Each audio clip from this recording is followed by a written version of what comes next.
다 함께 사도신경 고백함으로 7월 16일 수요일 기도회를 시작하겠습니다. 나는 전능하신 아버지 하나님, 천지의 창조주를 믿습니다. 나는 그의 유일하신 아들, 우리 주 예수 그리스도를 믿습니다. 그는 성령으로 잉태되어 동정녀 마리아에게서 나시고 본디오 빌라도에게 고난을 받아 십자가에 못 박혀 죽으시고 장사된 지 사흘 만에 죽은 자 가운데서 다시 살아나셨으며 하늘에 오르시어 전능하신 아버지 하나님 우편에 앉아 계시다가 거기로부터 살아있는 자와 죽은 자를 심판하러 오십니다. 나는 성령을 믿으며 거룩한 공교회와 성도의 교제와 죄를 용서받는 것과 몸의 부활과 영생을 믿습니다.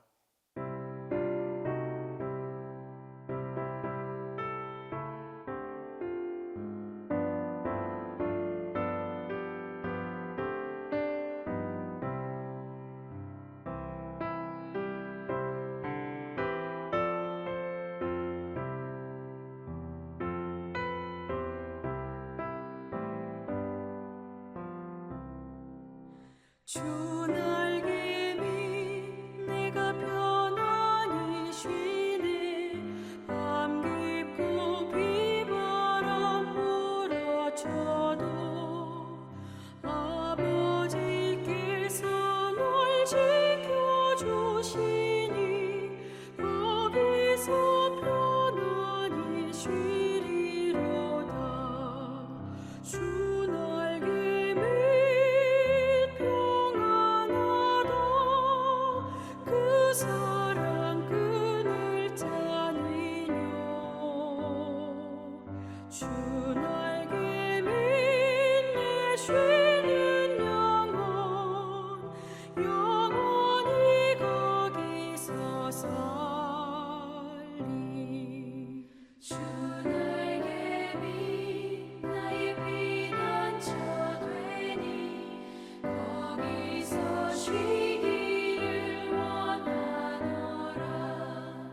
세상이 나를 위로치 못하나 거기서 평화를 누리리라. 주 날개 밑 평안하다. 그 사랑 끈을 짜니뇨. 주 날개 밑에 쉬는 영원히 거기서 살리. 주 날개 밑 참된 기쁨이 있네. 고달픈 세상 길 가는 동안 나 거기 숨어 돌보심을 받고 영원한 안식을 얻으리라. 주 날개 밑 평안하다. 그 사랑 끈을 짜니뇨. 주 날개 밑에 쉬는 영원히 거기서 살리.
순종하면 주가 사랑해 주시리라. 의지하고 순종하는 길은 예수 안에 즐겁고 복된 길이로다.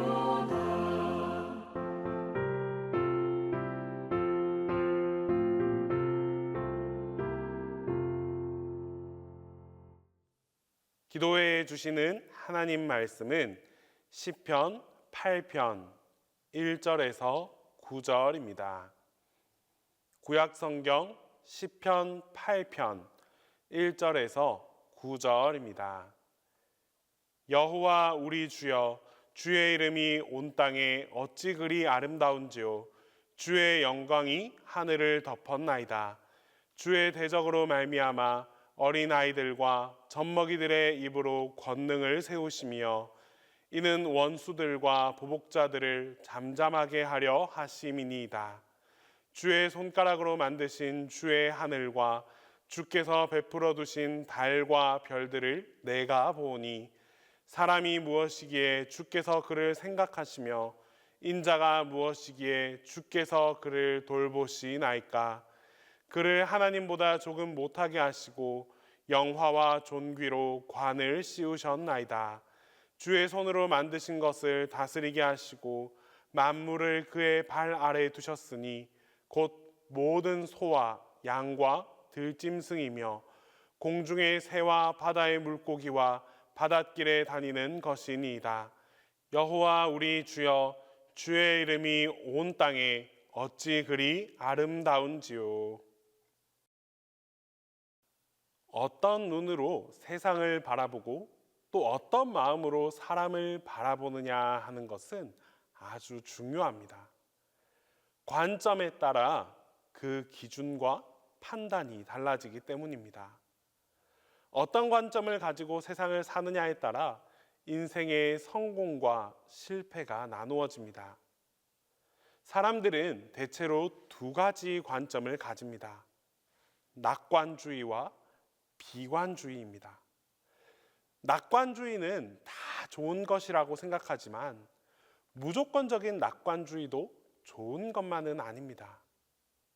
모든 일을 근거 없이 좋은 방향으로만 생각하는 것은 오히려 큰 화를 입을 수가 있습니다. 지나친 낙관주의를 가진 사람들은 주변 사람들을 오히려 불안하게 합니다. 반대로 비관주의는 말할 것도 없이 주변 사람들과 자신을 피곤하고 지치게 만듭니다.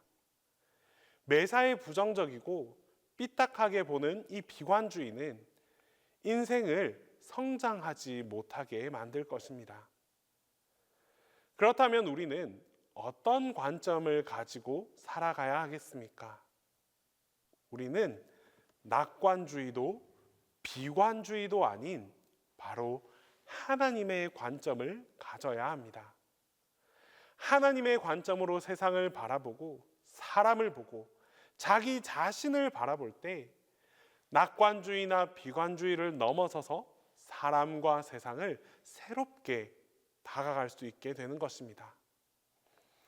많은 훈련과 하나님께서 다듬어 가시는 이 시간을 통해서 우리는 차츰차츰 하나님 관점에 대해 배워가게 됩니다. 성경 곳곳에서 하나님의 마음을 깨닫고 하나님의 생각을 알아가면서 우리의 판단과 생각과 말에서 하나님의 관점이 묻어나오게 되는 것입니다.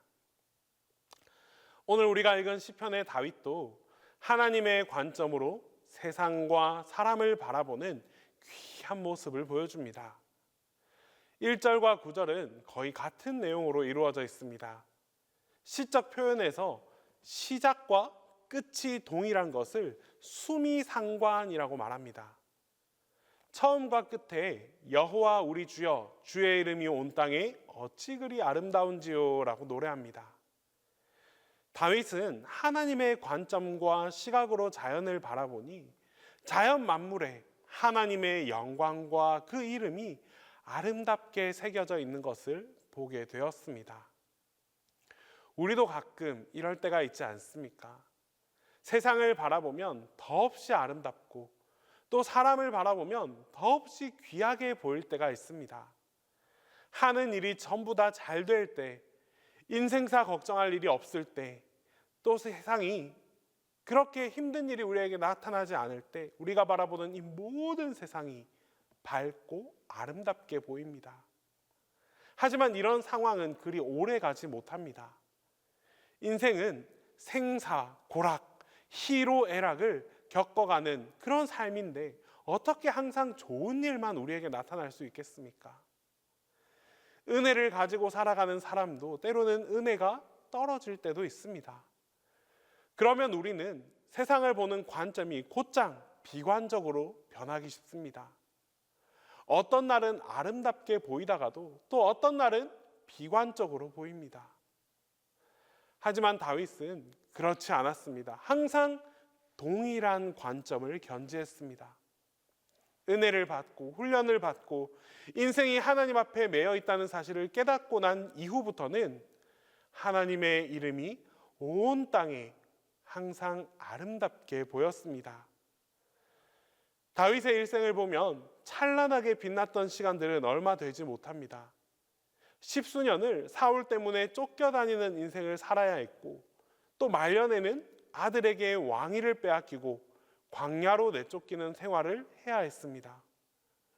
궁중 안에 살면서도 밧세바 사건 이후에는 아주 힘든 시간을 보내야 했습니다.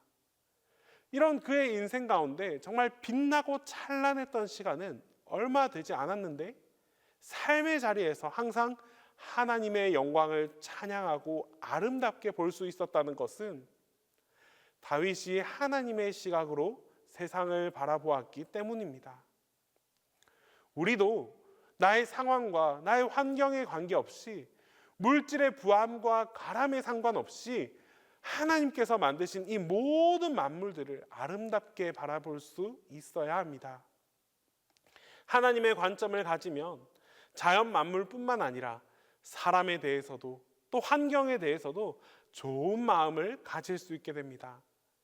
2절 말씀에서 주의 대적으로 말미암아 어린 아이들과 젖먹이들의 입으로 권능을 세우시며 이는 원수들과 보복자들을 잠잠하게 하려 하심이니이다. 다윗은 어린 아이들과 젖먹이들이라고 표현된 연약한 인생들을 아주 귀하게 보았습니다. 왕으로 살아가다 보면 권력과 권세 있는 사람, 열강의 군주들을 아주 자주 대하게 됩니다. 그런 강력한 힘을 가진 사람들을 만나다 보면 어린아이와 젖먹이 같은 연약한 사람들의 권리와 마음에 대해서 소홀해지기 쉽습니다. 하지만 다윗은 하나님의 시각으로 사람들을 바라보니 연약한 사람들을 더욱 귀하고 아름답게 바라보게 되었습니다. 다윗은 자신의 상황과 상관없이 정말 모든 사람들을 소중하게 여겼습니다. 사울에게 쫓겨다닐 때 그는 자신뿐만 아니라 함께하는 400여 명을 돌보기에도 벅찼습니다. 함께하는 400명과 자신이 숨어 다니기에도 힘들었는데 하루는 사울이 돌보지 않는 이스라엘 백성들의 어려움까지도 바라보게 되었습니다. 바로 그일라 사람들이었습니다. 사무엘상 23장에 그일라 사람들의 비극이 나옵니다. 블레셋이 그일라에 침입했습니다. 약탈하고 사람들을 잡아갔습니다. 하지만 사울은 그런 자기 백성들을 전혀 돌보지 않았습니다. 그들의 괴로움과 고통이 이제 머나먼 다윗의 귀에 들렸습니다. 다윗은 지금 자신의 형편도 만만치 않았지만 그래도 차마 지나칠 수가 없었습니다. 그래서 함께한 400명들에게 마음을 털어놓습니다. 우리가 그일라 사람들을 구해주는 것이 어떻겠습니까? 그러자 사람들은 정말 펄쩍 뛰었습니다. 지금 우리가 숨어 다니기에도 힘든데 어떻게 이 사람들을 돌보아 주겠습니까? 하지만 다윗의 태도는 분명했습니다. 하나님께 다시 기도했습니다. 하나님은 다윗에게 그들을 살펴주라라고 명령하십니다. 자신도 광야길을 헤매는 상황인데 더 연약한 그일라 사람들을 구원해 주라라고 말씀하셨습니다. 오늘 우리도 다윗처럼 이렇게 하나님의 마음을 가질 수 있기를 바랍니다. 나의 삶이 피곤하고 지쳐서 이 한 목숨 건지기 힘들다 할지라도 하나님의 마음을 가지면 어린아이와 젖먹이들과 같은 이 연약한 백성들도 함께 돌아볼 수 있는 그런 넉넉함이 우리 몸과 마음속에 일어나게 될 줄로 믿습니다. 어린아이와 젖먹이뿐만 아니라 모든 사람을 사랑했던 다윗의 모습이 4절의 고백으로 나타납니다. 사람이 무엇이기에 주께서 그를 생각하시며 인자가 무엇이기에 주께서 그를 돌보시나이까. 다윗은 하나님께서 자신을 돌보신 그 은혜를 놀랍게 여기지 않을 수 없었습니다. 한낱 목동에 지나지 않았던 자신을 하나님이 선택해 주시고 한 나라의 왕으로 세우신 그 귀한 은혜를 생각하면 정말 감사가 절로 나올 수밖에 없었습니다. 그래서 다윗은 모든 사람들을 동일하게 사랑할 수 있었습니다. 세상 모든 자연 만물을 아름답게 보는 것은 하나님 관점에서부터 시작된 일이었습니다. 하나님의 관점, 하나님의 마음을 마음속 깊이 간직하고 살아갑시다. 하나님의 마음으로 자연을 보고 사람을 보는 그 하나님의 백성이 되어갈 때 하나님께서 반드시 하나님의 은혜로 여러분들과 함께해 주실 것입니다. 기도하겠습니다. 이 시간 첫 번째로 기도할 때에 하나님 관점으로 모든 것을 바라볼 수 있게 해달라고 기도하겠습니다. 두 번째로 교회학교 여름 행사가 진행됩니다. 이 여름 행사 가운데 하나님의 은혜가 넘쳐날 수 있게 해달라고 기도하겠습니다. 그리고 우리 동신교회와 담임 목사님을 위해서 우리 함께 기도하겠습니다. 사랑의 하나님, 저희의 시선을 들어 주님의 눈으로 세상을 바라보게 하옵소서. 저희의 좁은 시야와 이기적인 마음을 넘어서 하나님께서 보시는 방식으로 세상을 바라보게 하옵소서. 눈앞의 문제만 바라보며 낙심하지 않게 하시고 하나님의 크신 계획과 선하신 뜻을 신뢰하며 기다릴 수 있는 믿음을 주옵소서. 억울함 속에서도 주님의 정의를 바라보고 연약함 속에서도 주님의 능력을 소망하게 하옵소서. 주님, 우리의 마음을 열어 눈에 보이는 것 너머에 진리를 볼 수 있는 영적 통찰을 주시고 일시적인 감정보다 주님의 진리에 근거하여 말하고 행동하게 하옵소서. 주님, 여름의 뜨거운 햇살 아래 우리 교회학교 아이들과 교사들이 함께 모여 주님의 이름으로 기쁨과 은혜를 나누게 하심을 감사드립니다. 모든 여름 행사 가운데 하나님의 사랑이 깊이 심겨지고 예수님의 복음이 생생하게 전해지며 성령님의 은혜가 마음마다 충만하게 임하게 하옵소서. 아이들 한 명 한 명이 주님의 귀한 자녀임을 깨닫게 하시고 그들의 마음속에 하나님 나라의 소망이 자라나게 하옵소서. 웃음과 놀이 속에서도 복음이 살아 움직이게 하시고 말씀과 찬양 속에서 믿음의 씨앗이 심겨지게 하옵소서. 섬기는 교사들에게는 지혜와 인내 그리고 사랑의 마음을 부어주시고 모든 준비와 진행 가운데 기쁨으로 감당할 수 있는 힘을 주옵소서. 또한 안전을 지켜주셔서 어떠한 사고나 어려움 없이 평안 가운데 마무리되게 하옵소서. 이 여름의 시간이 단지 재미있는 행사가 아니라 하나님을 인격적으로 만나는 거룩한 시간이 되게 하시고 우리 아이들이 평생 기억할 만큼의 믿음의 발자국을 남기는 소중한 시간이 되게 하여 주시옵소서. 주님, 이 땅 위에 주님의 몸된 교회를 세우시고 우리 교회를 주님의 뜻 안에 인도해 주심을 감사드립니다. 우리 교회가 진리 위에 굳게 서게 하시고 예배가 살아있으며 말씀이 중심이 되는 거룩한 교회가 되게 하여 주시옵소서. 세상의 흐름과 유혹에 흔들리지 않도록 붙들어 주시고 사랑과 섬김으로 하나 되는 교회, 복음을 이웃과 열방에 전하는 선교적인 교회가 되게 하여 주시옵소서. 특별히 우리 교회를 이끌어 가시는 담임 목사님을 위하여 함께 기도합니다. 주님의 마음을 부어주시고 말씀을 전하실 때 성령님의 능력을 덧입혀 주시옵소서. 지치지 않도록 영육의 강건함을 더하여 주시고 항상 평안케 되는 은혜가 있게 하여 주시옵소서. 이제 주님께서 가르쳐 주신 기도를 다 함께 하겠습니다. 하늘에 계신 우리 아버지, 아버지의 이름을 거룩하게 하시며 아버지의 나라가 오게 하시며 아버지의 뜻이 하늘에서와 같이 땅에서도 이루어지게 하옵소서. 오늘 우리에게 일용할 양식을 주시고 우리가 우리에게 잘못한 사람을 용서하여 준 것 같이 우리 죄를 용서하여 주시고 우리를 시험에 빠지지 않게 하시고 악에서 구하소서. 나라와 권능과 영광이 영원히 아버지의 것입니다.